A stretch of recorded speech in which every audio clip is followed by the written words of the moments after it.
어느 교회에서요 설교 시간에 집사님 한 분이 계속 졸고 계시더랍니다. 근데 목사님이 설교하다 보면 조는 분 보면 신경이 쓰여요. 그래서 옆에 계시는 이 집사님한테 이 집사님 혼자만 좀 설교 듣지 말고 옆에 좀 자고 있는 김 집사님 깨우세요 그랬대요. 이 집사님이 화가 나서 김 집사님 깨우면서 속으로 투덜대기를 아니 재워놓긴 지가 재워놓고 왜 나보고 깨우라고 그래 그러더랍니다. 여러분 날씨도 이렇고 졸기 좁죠. 오늘 설교 시간에 졸지 마시고 생명의 말씀, 천국의 말씀 잘 들으시고 승리하시길 바랍니다. 여러분에 묻겠습니다. 여러분 정말 주님 전에 찾아 나올 때마다 주님 만나야 되겠다는 하나님 은혜 없이는 나는 살 수 없다고 하는 영적인 몸부림과 간절한 요청이 여러분 안에 있습니까? 아멘. 이게 있어야 돼요. 이런 간절함이 우리에게 있기를 축원합니다. 이 코로나 시대에 얼마나 예배가 간절한지 모릅니다. 오늘 여러 상황 속에서도 올라온 여러분, 특별히 이곳 동산의 재단에 올라와 예배에 참여하실 때마다 세상에 있는 모습 그대로 가지고 오십시오. 그런데 갈 때는요 왔던 모습 그대로 가지 마십시오.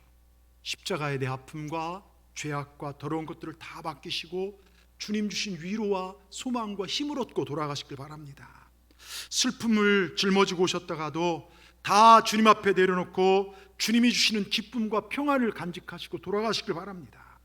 인생의 절망을 가지고 오셨다면 풍성한 희망과 소망을 안고 가득 안고 돌아가시는 여러분 되시기를 주의 이름으로 축원합니다. 오늘 말씀 우리가 너무나 잘 아는 예수님께서 그 13장 앞에 이렇게 써있죠. 네 가지 땅에 떨어진 씨비유, 씨 뿌리는 비유로 공광복음에 다 기록되어 있는 말씀이죠. 농부가 씨를 뿌렸는데 어떤 씨앗은 길가와 같이 단단한 곳에 떨어져서 뿌리를 내리지 못하고 새들이 와서 먹는 거예요. 어떤 씨앗은 흙이 얕은 돌밭에 떨어졌는데 흙 밑에 돌이 있어서 뿌리가 깊게 못 내리다 보니까 햇빛이 내리치고 환란이 닥치니까 쑥 죽어버려요. 말라서요. 그리고 가시떨기에 떨어진 씨앗은 자라다가 가시떨기 때문에 그만 기운이 막혀서 자라지 못하고 열매를 못 대요. 마지막으로 좋은 땅, 좋은 옥토에 떨어진 씨앗은요 100배, 60배, 30배 열매를 맺었다는 비유입니다. 그런데 이 비유가 뭐냐? 우리의 축복이 아니라 천국을 말씀하시는 거예요. 천국에 합당한 믿음이 어떤 믿음인가? 여러분 오늘 네 가지 길가, 돌짝밭, 가시떨기, 좋은 땅, 이건 우리들의 마음밭을 이야기합니다. 이 네 가지 마음 가운데 여러분의 마음은 어디에 해당되십니까? 저는 여러분의 담임 목사로서 여러분 모두가 좋은 땅이 되기를 주의 이름으로 축원합니다. 좋은 옥토가 되시기를 축원합니다. 오늘 말씀을 살펴보면서 내 신앙의 토양이 어디에 해당되는지 우리의 믿음을 성장시키기를 주의 이름으로 축원합니다. 우리 마음이 옥토가 되어서 주님의 풍성한 축복을 받는 우리 모두가 되기를 주의 이름으로 축원합니다. 첫째, 길가와 같은 마음 되지 말자는 거예요. 미국 캘리포니아 국립공원에 가보면요 쉐커야라는 큰 나무가 있는데 그 나무들 중에는요 3,000년이 넘게 산 나무가 있대요. 그러니까 예수님 태어나신 때보다 1,000년을 더 살았죠. 근데 그 나무가 얼마나 두껍군지 나무 사이에 구멍을 뚫어서 차들이 왕복으로 지나다닐 정도로 그렇게 크대요. 사진이나 뭐 이런 걸로 본 적이 있을 것입니다. 근데 그래도 안 죽는 이유가 뭐냐면 뿌리가 굉장히 깊게 박혀 있기 때문에. 여러분 우리 인생도 마찬가지입니다. 뿌리가 깊이 내려져 있는 인생은 바람이 불고 홍수가 나도 끄떡하지 아니하고 거목처럼 높이 오를 수 있으며 많은 열매를 맺게 되더라 이것입니다. 근데 반대로 길가 같은 마음은 열매를 맺을 수가 없어요. 유대 나라 이스라엘은요 밭과 밭 사이에 농로가 하나 있는데 이 농로에 막 많은 사람들이 이렇게 밟고 다니다 보니까요 콘크리트처럼 땅이 단단해졌어요. 그러니까 유대 나라에 씨를 뿌릴 때 어떻게 하냐? 자루에 밑에 구멍을 뚫어서요 나귀가 이렇게 얹고 길을 이렇게 그쪽을 막 몰고 갑니다. 그러면 구멍 뚫린 자의 씨앗을 떨어지는데요 이때 씨앗이 좋은 땅에만 떨어지는 게 아니라 농로에도 떨어지고 돌밭에 떨어지고 가시떨기에도 떨어지는 거예요. 근데 씨앗이 이 농로에 떨어지게 되어 이게 땅에 못 박히니까 한참 있다 새들이 주위에 맴돌다가 와서 그걸 먹어버리는 것입니다. 씨앗은 뿌리 내릴 겨를도 없이 새들에게 먹혀버리고 맙니다. 여러분 이 새들은 사탄을 뜻해요. 주님께서 그 뒤에 말씀의 비유를 푸는데요 마태복음 13, 19절에 보면 이 천국 말씀을 또 깨닫지 볼 때는 악한 자가 그 마음에 뿌려진 것을 빼앗나니 길가. 그러니까 천국에 대해서 아무리 얘기해도 내가 받아들이지 않으면 오늘 이 설교 시간에 사단이 와서 우리의 마음에 맺혀진 이 정말 씨앗 같은 말씀 뺏어가 버리더라 이것입니다. 여러분, 이 길가 같은 마음은요, 부정적이고 굳어진 마음, 닫혀진 마음, 어떤 말씀을 들어도 편견에 사로잡혀 정말로 절대로 받아들이지 않아요. 또 교만하여 자신의 지식과 경험만을 최고라고 생각하는 사람, 옛날부터 나는 이렇게 믿어왔어, 나는 잘하고 있어 생각하는 자기 의에 사로잡힌 사람, 의심이 많아서 진리의 말씀을 받아들이지 못하고 늘 회의 가운데 사는 사람. 그런데 이 말씀을 듣는 대상이 저 예배 안 드리는 사람들이 아니에요. 이 말씀의 대상은 오늘 바로 우리를 뜻합니다. 여러분, 이런 사람들, 길가 같은 사람들은요, 자신들이 어릴 때부터 교회에 출석하고 있다는 사실 때문에 매너리즘에 빠져 신앙생활하는 사람도 많이 있습니다.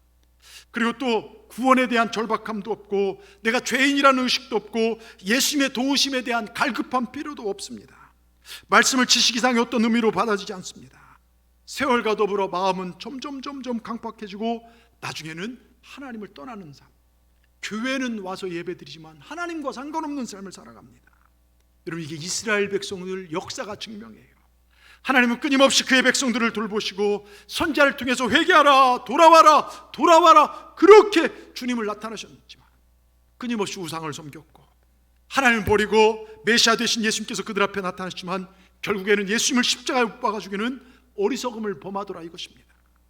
그들은 지식으로 예수님께서 베들레헴에 나시고 나무에 달려 죽으실 것을 알면서도 경배하지 않았고 직접 나무에 십자가에 매달아 죽이는 그 짓을 했습니다.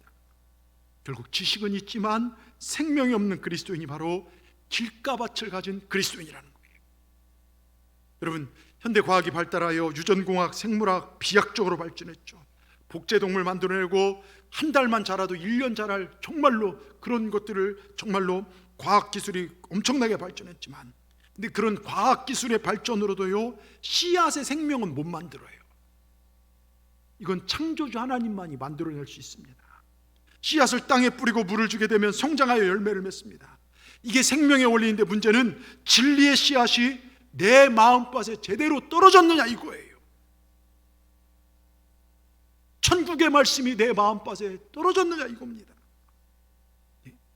여러분, 내 마음밭에 바로 떨어지지 않으면 씨앗은 그대로 있을 뿐만 아니라 여러분에게 준 천국의 생명의 씨앗을 사단이 와서 뺏어가요.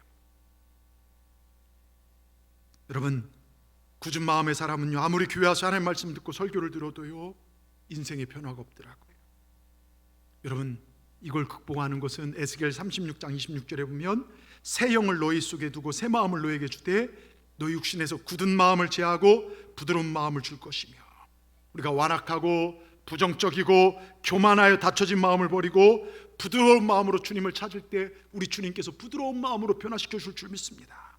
여러분, 우리 마음이 부드러운 마음 되어서 주님의 말씀, 천국 말씀을 잘 받아들이고 말씀대로 살아 하나님의 영원한 영광에 들어가시는 우리 모두가 되길 주의 이름으로 축원합니다. 두 번째, 돌밭 같은 마음 되지 말라는 거예요. 교회에 보면 이 길가에 떨어진 사람도 있지만 돌밭 같은 사람도 있어요. 오늘 5절 6절을 보십시다. 더러는 흙이 얕은 돌밭에 떨어짐에 흙이 깊지 아니하므로 곧 싹이 나오나 해가 돋은 후에 타서 뿌리가 없으므로 말랐고, 어떤 씨앗은요, 돌이 깔려있는 흙이 얇은 곳에 떨어져 있어요. 흙이 얇아 뿌리를 내리지 못하기 때문에 싹이 자라다가 태양이 오니까 말라 죽어요. 여러분, 이러한 마음은요, 일시적으로 감상적으로 복음을 받아들이기 시작 때문에 잠시 그때는 막 기뻤지만 그 마음이 오래가지 못해요. 부흥회 끝나고 부흥회 끝나고 무슨 특세 끝나고 나면 마음이 뜨겁지만 2주를 넘기지 못해요. 예? 시작은 좋았지만 중도에 포기하여 열매를 맺지 못하는 인생을 가리켜 이게 비유한 것입니다. 교회도 보면 처음 은혜 받으면요, 뭐든 할 것 같지만 며칠 지나고 나서 환란이 닥치고 어려움 닥치면요, 쑥 사라져요. 여러분, 이 시대요, 얼마나 즉흥적이고 요즘 시대를 인스턴트 시대라고 하죠. 이 시대를 보면 저는 냄비 같더라고요. 양은 냄비요, 금방 끓어올라요. 근데 또 금방 식어요. 이러한 시대의 분위기 속에서 정말 예수 믿는 사람들마저도 일시적이고 감상적으로 열심을 냈다지만 고통과 시련과 환란이 닥치면 신앙의 뿌리가 없어서 신앙이 쉽게 흔들린 경우가 있습니다. 냄비처럼 확 타올랐다가 금방 식어버린 이 모습이 돌밭 같은 신앙이고, 우리 주님은 그런 신앙 되지 말라는 거예요. 그런 마음을 경작하라는 것입니다. 제가 전에 있던 교회에요, 많은 사람들 상대로 목회를 하다 보니까 이런저런 사람들을 많이 봐요. 원체 교회가 부자인 동네에 있어요. 압구정동에 있다 보니까 TV에 나올 인물들, 막 세상에 유명한 사람들, 부유한 사람들이 많이 있어요. 그래서 같이 막 이렇게 활동하다 보니까 그 중에 경제적으로 갑자기 부도를 맞거나 뭐 어려움이 처하니까요, 어느 순간부터 교회에서 싹 사라져요. 신앙의 뿌리가 주님이 아니라 내 자신, 경제적 축복이 있기 때문에 그렇죠. 잘 들으십시오. 우리 성도들이 신앙생활하는 가운데 가장 당황해하고 잘 해결하지 못하는 문제가 이것입니다. 내가 예수 믿으면 만사 형통한다고 생각하다가 그 반대 현상에 부딪혔을 때 우리가 너무나 쉽게 낙심하더라, 이것입니다. 이게 소위 기복주의의 폐해입니다. 세상 사람들이 그렇게 묻죠. 야, 교회 열심히 다니면 쌀이 나오냐 밥이 나오냐? 신앙생활이 현실생활에 무슨 가치가 있느냐? 야, 예배에 열심히 참여하면 무슨 유익이 있느냐? 요즘 교회 교인들도 코로나 걸리더라. 성경 열심히 보면 장사가 잘 되냐? 열심히 기도 생활하면 수업이 돈이 떨어지냐? 여러분, 성도는 이 질문에 대한 대답을 가지고 있어야 돼요. 여러분, 예배에 열심히 참여하고 기도하고 성경 보고 전도한다고 정말 돈이 생기고 기업의 배상이 오르고 파급적인 승진이 있는가 하면 자녀들이 대학 입시에 덜컥 합격하고, 여러분, 전도할 필요가 없겠죠. 근데 이런 세속주의적 사고방식이 한두 사람의 문제가 아니라 오늘 모든 신앙인에게 이게 만연되어 있어요. 여러분, 이게 돌같은 마음입니다. 우린 이런 마음 버려야 돼요. 이런 기복적인 신앙, 어떤 상황 흔들리지 않는 믿음 되어야 될 줄 믿습니다. 시골 어느 교회에요, 아주 날라리 박 집사님이 계셨어요. 교회 나가서 열심히 기도했는데요, 집안에 쌓여있던 힘들고 어려운 문제가 해결되지 않는 거예요. 그래서 속이 타서 어떻게 했냐, 목사님 몰래 점쟁이 유명한 김보살 찾아갔습니다. 복채를 낼름 챙긴 김보살을 집안에 감나무 있지 그러더랍니다. 야, 역시 쪽집게구나. 예, 있는데요. 가서 뽑아버려. 만사의 우환이 거기서 나와. 집에 돌아오자마자 우환의 근원이란 감나무를 처단해버렸습니다. 근데요, 그때부터 집안에 우환이 본격적으로 들이닥치더랍니다. 얼마 지난 후 너무 힘들어서 그 점쟁이를 또 찾아갔대요. 김보살알, 집안에 감나무 있지? 뭔 소리지? 지난 물어보더니, 아니 그거 없는데요. 그랬더니 어서 가서 감나무 한 그릇 심어. 만가지 우환을 막아줄 거예요 그러더랍니다. 이 날라리 집사님 쫓아가서 점쟁이 치마폭에 있던 복채 뺏어서 집으로 달려왔대요. 여러분 어려움이 있을 때 누구를 찾아가십니까? 여러분이 가진 믿음 안에, 여러분이 오늘 이 성전에 올라와서 우리 눈에 보이지 않지만 우리 예배를 받으신 하나님은요, 권세가 있고 능력 있고 만사를 해결하는 능력 있는 분이란 걸 믿으십니까? 예? 여러분, 성전에 올라올 때마다요, 제가 아까 했지만 저는 올라올 때마다 야긴 보아스 외치며 와요. 시편 120편, 정말로 이 하나님, 나의 하나님은 천지를 창조하신 하나님이라 누가 나를 도울까? 천지를 여러분, 읊조리며 주님 앞에 올라옵니다. 여러분, 이 코로나 시대 보십시오. 얼마나 많은 이들의 믿음이 흔들리고 있습니까? 대면 시대를 살았던 우리들, 주예전에 나와서 마스크 안 쓰고 함께 예배하며 함께 찬양하며 기도하며 예배 마치면 가서 식사의 교제를 나누고 같이 웃고 했고, 때론 같이 티격태격도 했던 이전의 삶들, 속회와 선교회에 모였던 모임들, 또 이맘때쯤에 우리 단풍 구경도 가고 또 체육대회도 하고 막 재밌게 놀았던, 이제 그런 시대가 올해 힘들어졌어요. 그러다 보니까 예배생활, 기도생활이 벌어집니다. 곳곳에서 믿음 떨어지는 소리가 들립니다. 사단은 코로나 이 팬데믹 시대에요, 성경 중심이 아니라 언론과 지성과 어떤 그런 중심의 기독교를 만들어가고 있더라, 이것입니다. 머리로 수긍하는 것, 복음보다 시대를 보게 하는 것으로 우리 영성을 서서히 침몰시켜 나가고 있습니다. 저는요, 예배 안 드리고 비대면 예배 이걸 나무라는 게 아닙니다. 우리 영성이 그만큼 약해진 것을 목회자로서 느끼고 있다는 거예요. 돌박 같은 마음이 너무 많아서 조금 뿌리 내렸는데 잘 올라오려다 환란이 오고 힘드니까 주저앉는 그 심령들이 너무 많아 안타까운 마음에 오늘 말씀을 전합니다. 우리 마음이 흔들리지 않는 믿음 되기를 주의 이름으로 축원합니다. 사도 바울이요, 로마 감옥에 수감되었다는 소식을 듣고 빌립보 교인들이요, 그 위험을 무릅쓰고 로마 감옥까지요, 산 넘고 물 건너 멀고 먼 데까지 정말 유문품을 싸들고 변해로 왔어요. 감옥 생활에 필요한 모든 물건을 탁 풀어놓더니요, 사도 바울이 그 유문품을 받들고 사도 바울이 답사란 내용이 빌립보 4장에 나옵니다. 빌립보 교인들은요, 눈물 콧물 흘리면서, 아이고 우리 바울 목사님 죄진 것도 없는데 왜 감옥에 오셨나요? 우리 목사님 복음 전한 것밖에 없는데 그렇게 얘기하는데 엉뚱하게 사도 바울이 탁 쓰더니요, 나는 내게 능력 주냐 내가 모든 걸 할 수 있느니라. 빌립보 4장 13절을 외치는 거예요. 무슨 말입니까? 너희들이 가져온 위문품 감사하다. 그런데 이 위문품이 주는 건 기쁨과 의미는 나에게 있기보다는 너희들이 하나님 나라 사역에 동참하게 되었다는 거기에 있다. 내 기쁨은 환경 요하에 따라 달라지지 않는다. 왜냐하면 나는 어떤 형편에든지 자족할 수 있기 때문이다. 나는 비천에 처할 줄도 알고 풍부에 처할 줄도 알고 배부르거나 배고프거나 풍부와 궁핍에도 그것을 감당할 일체의 비결이 있노라. 여러분, 얼마나 멋집니까? 감옥에 있으나 감옥 밖에 있으나 나는 주님과 함께 동행하기 때문에 흔들리지 않는 믿음이다. 그건 내게 능력 주 안에 내가 모든 걸 할 수 있기 때문이다. 기가 막힌 말씀을 합니다. 내게 능력 주 안에 내가 모든 걸 할 수 있다. 이 말씀은요, 무슨 소원이든 뭐든 이룬다는 뜻이라기보다는 어떤 환경에서 또 예수님 때문에 난 승리할 수 있다는 것입니다. 배부른 것이요 배고픈 것이요 아무런 차이가 없어요.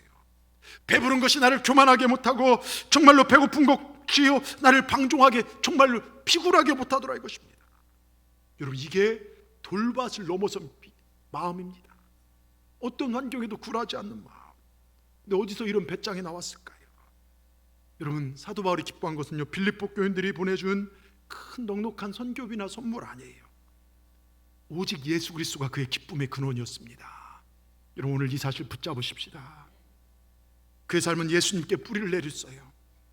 인생 목표는 예수 그리스도였고 그가 살아가는 이유도 예수님 때문이었습니다.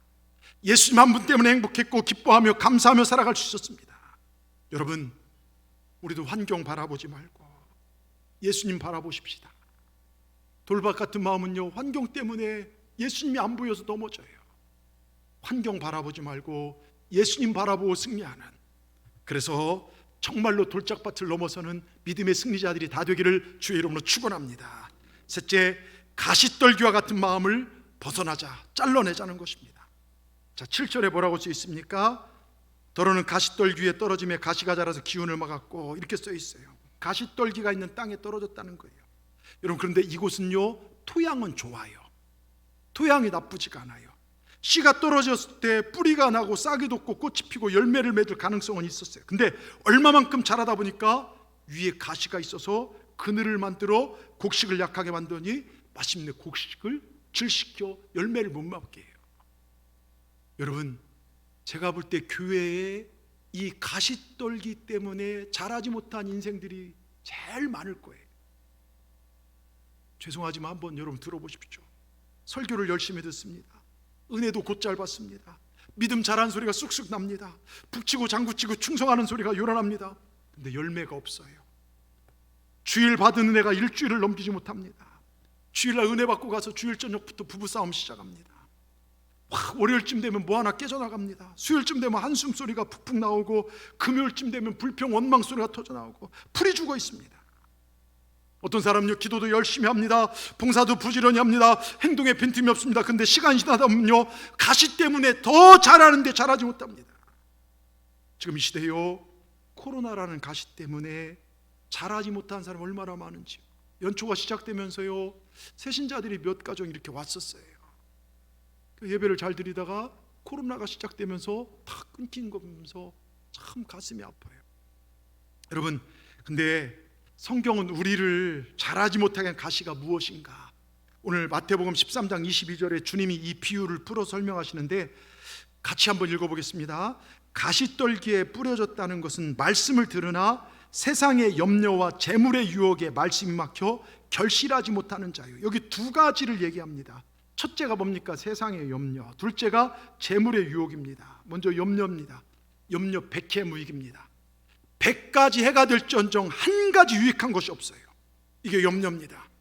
성경 원문의 염려라고 하는 말은요, 헬라어 원문의 뜻이 뭐냐면 물어뜯는다, 찢긴다, 쪼갠다, 그 다음에 마음 플러스 마음이에요. 그러니까 내 마음을 물어뜯고 쪼개고 찢어버리는 것, 내 행복을 파괴하고 내 인격을 찢어놓는 것, 이게 염려라는 것입니다. 여러분, 모든 질병의 원인이 여기서 시작돼요. 사실 코로나도 무섭지만 그것 때문에 펼쳐진 염려들이 우리를 자라게 하지 못할 때도 많아요. 여러분 잘 들으십시오. 우리가 이 주의를 철저히 지키지 아니하고 신앙생활을 잘할 수 있는 어떤 길도 없습니다. 주일마다 나와서 하나님 만나야 합니다. 말씀을 듣고 새 힘을 얻어야 하면 우리가 이 세상을 승리할 수 있습니다. 그런데도 불구하고 왜 주의를 지키지 못하는 것입니까? 이 세상 일거리들 때문에, 염려 때문에 우린 믿음 생활을 잃어버리고 가시 때문에 그게 가시가 되어 자라지 못할 때가 많아요. 여러분, 우리 신앙을 실패로 만들어가는 두 마리 벌레가 있어요. 우리 인생의 행복을 갉아먹는 두 마리 벌레, 지나간 과거에 대한 후회라는 벌레고, 또 하나는 앞으로 다가오지 않는 미래에 대한 염려라는 거예요. 미래에 대한 염려예요. 두 번째가 뭡니까? 재물의 유혹이죠. 여러분, 물질 자체가 가시가 되는 건 아닙니다. 그것은 좋을 수도 있고 나쁠 수도 있죠. 그런데 분명 재물의 유혹은 가시 떨기 같습니다. 오늘날 많은 사람들이요, 재물에 의해 질식당하고 있는지 새삼 강조할 필요가 없어요. 재물은 사람을 단번에 죽이진 않죠. 재물에 서서히 사람을 잠식합니다. 그가 재물, 물질을 어떻게 관리하느냐 하는 걸 보면 믿음의 수준을 알 수 있어요. 그래서 물질에 대한 물성이 영성이더라고요. 돈 관리를 어떻게 하는가 보면 영성의 차원을 알 수 있습니다. 예수님께 신앙생활의 비유, 천국생활의 비유, 뭔 기도에 대한 비유, 성경에 37가지를 남겨주고 계신데요, 그 가운데 반절이 넘는 게 뭐냐? 물질에 관한 비유입니다. 여러분, 스펄전 목사님이 이런 얘기를 하시죠. 네가 회개했다고 하나 너희 전대, 돈주머니, 지갑을 회개하기 전까지는 나는 너의 회개를 믿을 수 없다. 네가 하나님을 향하여 마음의 문을 열었다고 하나 네 돈주머니를 열기까지 열려진 네 마음을 믿지 않겠다. 여러분, 그래요. 많은 사람 물질 때문에 넘어집니다. 그래서 신화에 이런 이야기가 나오죠. 큰 상금과 명예가 걸려있는 경마대회가 있었습니다. 한 여자 기수가 신나게 앞장서서 달리는데요, 앞에 보니까 땡그런 금화 하나가 떨어져 있는 거예요. 이게 뭐지? 유혹이, 나는 가야 하는데 금화가 막 계속 말을, 그 유혹이 너무 커서 말에 내려 그 금화를 너무 챙겼습니다. 또 한참을 막 달려나가는데 속력이 막 나서 1등 나가고 있는데 보니까 또 금화 하나가 또 있어요. 내가 지나가면 누군가 주실 것 같아요. 그래서 또 내려서 금화를 챙겼죠. 마땅히 1등을 하여 명예와 상급을 차지하려 했던 이 기수는요, 명예 상급 다 잃어버렸습니다. 여러분, 영적인 경주도 마찬가지입니다. 가끔 신앙인들이 황금을 줍기 위해 멈추기 때문에 상급을 잃어버리고 그 마귀의 미끼에 걸려들어서요, 잘하지 못할 때가 많아요. 예? 그런데 여러분, 잘 들으십시오. 이 세상의 염려와 재물의 유혹은요, 누가 극복합니까? 누가 극복합니까? 내가요. 누가 극복합니까? 하면 내가요, 이렇게 대답하십시오. 누가 극복합니까? 예. 오늘 다 주무시는 것 같고. 예? 예. 여러분, 우리가 믿음 생활의 열매를 맺으러 갈 때요, 행복한 신앙생활 맛보며 살아가려 갈 때, 하나님부터 사랑받고 은혜 받는 정말 삶을 살고자 할 때요, 방해하는 방해꾼이 하나가 있어요. 내 신앙생활 가로막는 장애물이 있습니다. 세상의 환란, 코로나, 물질 아니에요. 신앙생활의 가장 무서운 적은요, 나예요. 나라는 존재입니다. 여러분, 그래서 내가 가시가 되더라고요. 내가 나를 이기면 됩니다. 예? 지난주, 오늘도 왔지만 두 젊은 부부가 찾아왔어요. 코로나 터지고 2달간 예배를 참석하지 못했는데, 목사님 죄송합니다. 그러면서 하는 얘기가 다 코로나 핑계죠. 저희가 마음만 먹으면 되는데.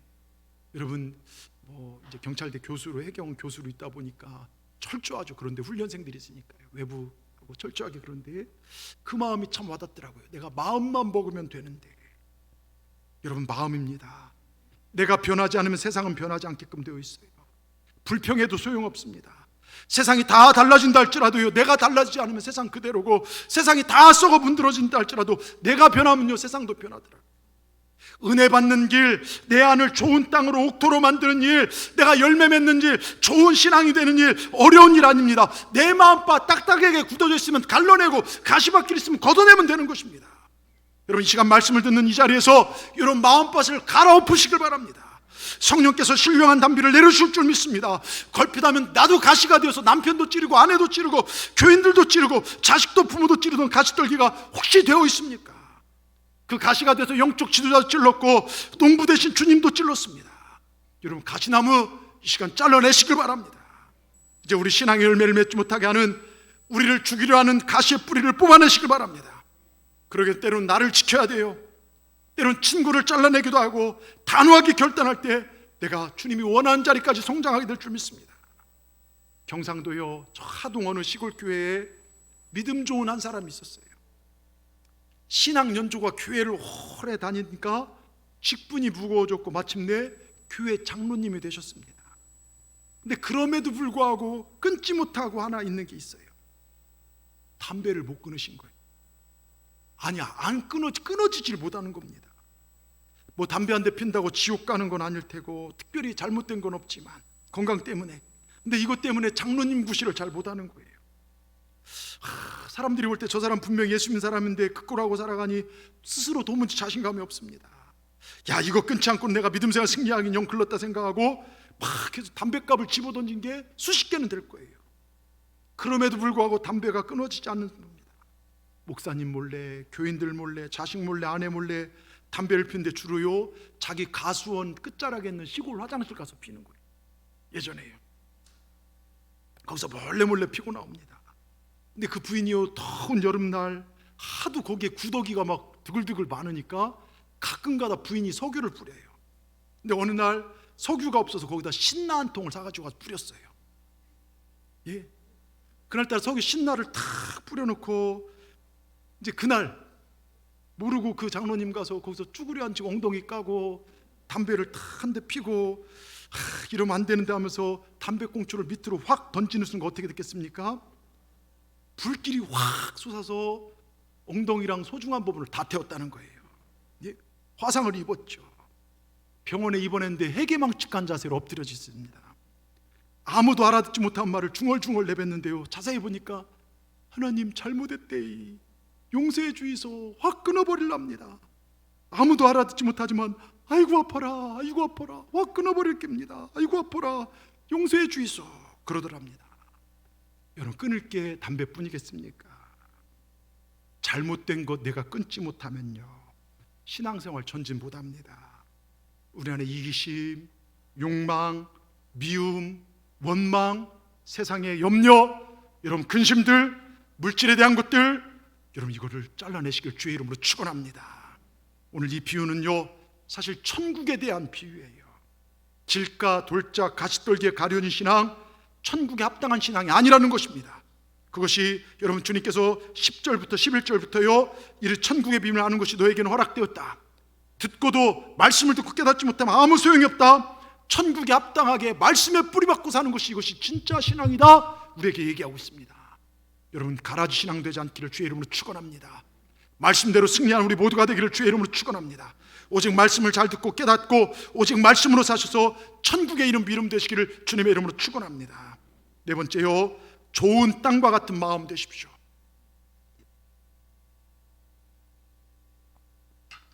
오늘 8절 보십시다. 8절요, 같이 읽겠습니다. 더러는 좋은 땅에 떨어짐에 어떤 것은 100배, 어떤 것은 60배, 어떤 것은 30배 결실을 하였느니라. 여러분, 이것은요, 예수님께서 원하시는 모습이에요.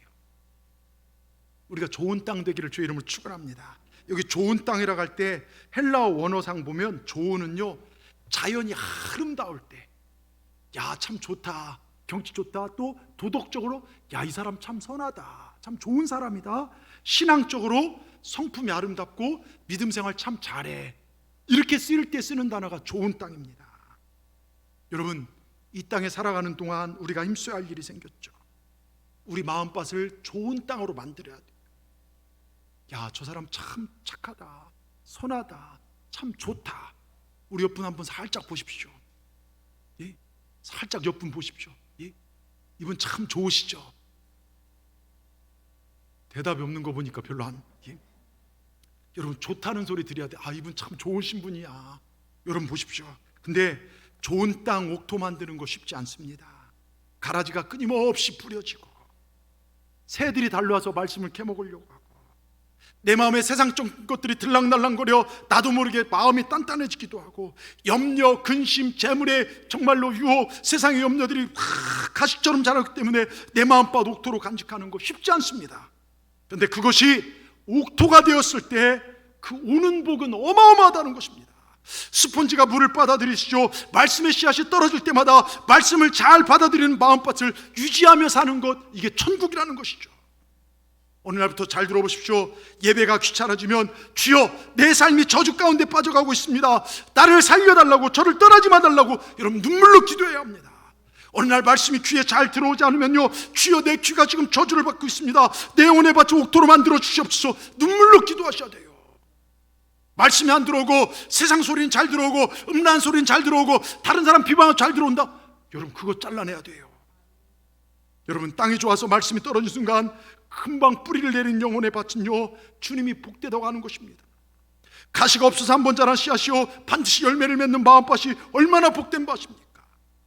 주여 우리 영혼에 가시가 없게 하옵소서. 껄핏하면 변덕 부리고 시험 들어 넘어지는 일이 없도록 깊이 있고 영양가 있는 마음밭 되게 하여 주시옵소서. 여러분 이렇게 기도하시길 바랍니다. 좀 쉽게 설명할까요? 설교를 듣는데 설교가 재미있고 이게 내게 주신 말씀으로 들려지면요 내가 지금 복 받고 있는 거예요.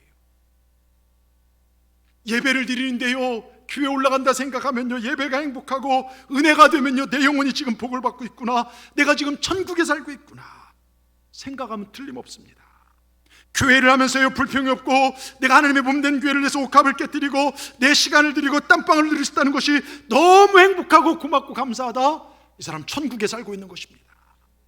근데 왜 이렇게 설교가 길어, 요즘 기도도 안 돼, 무슨 우리 선교한테 무슨 이런 청소를 맡겨서 그냥 우리 속해 이 주방봉사 이제 다 싫어, 이거요 여러분 위험한 상황입니다.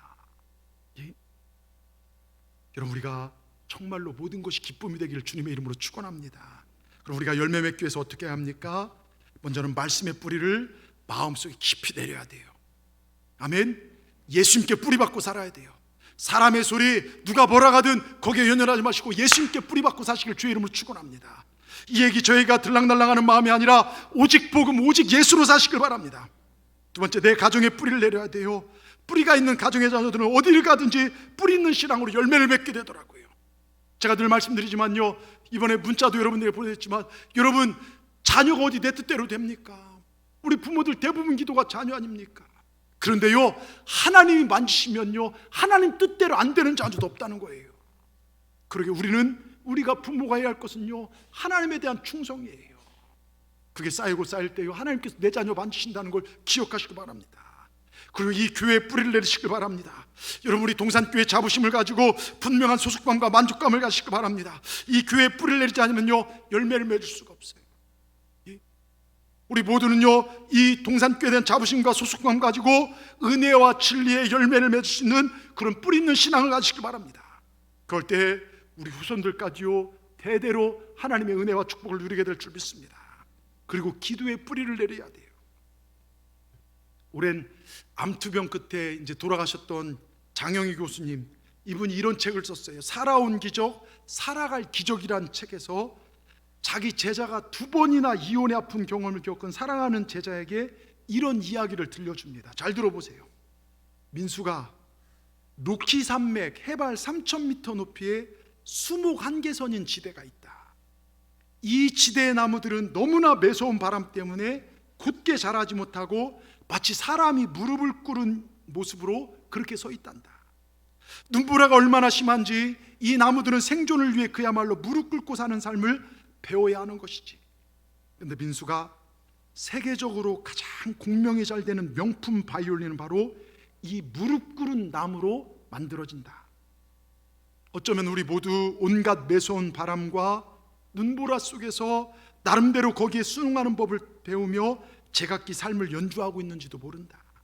때로는 슬픈 선율을, 그리고 또 때로는 기쁘고 행복한 선율을.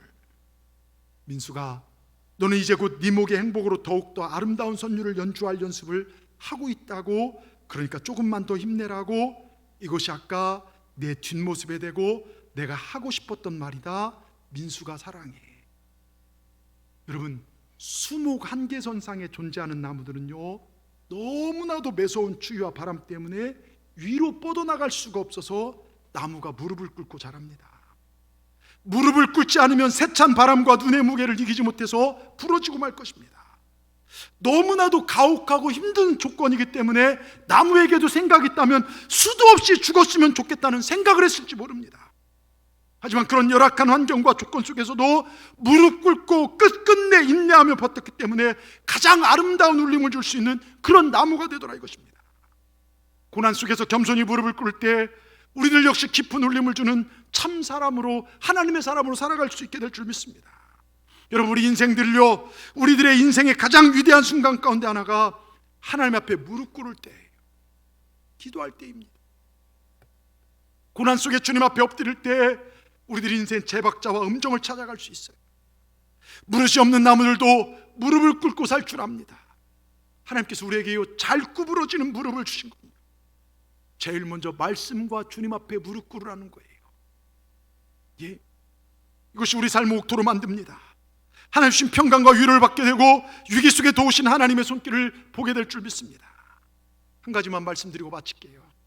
미국 역사상 최고의 태풍으로 기록된 허리케인이요, 플로리다 반도를 강타했을 때, 그때 두 젊은 루신더와 찰스 부부란 사람이 플로리다의 오키초비라는 호수에 있는 자신의 집에서 이것이 대형 태풍인 허리케인지를 전혀 알아차리지 못한 채 걱정스러운 눈빛으로 비바람을 쳐다보고 있었어요.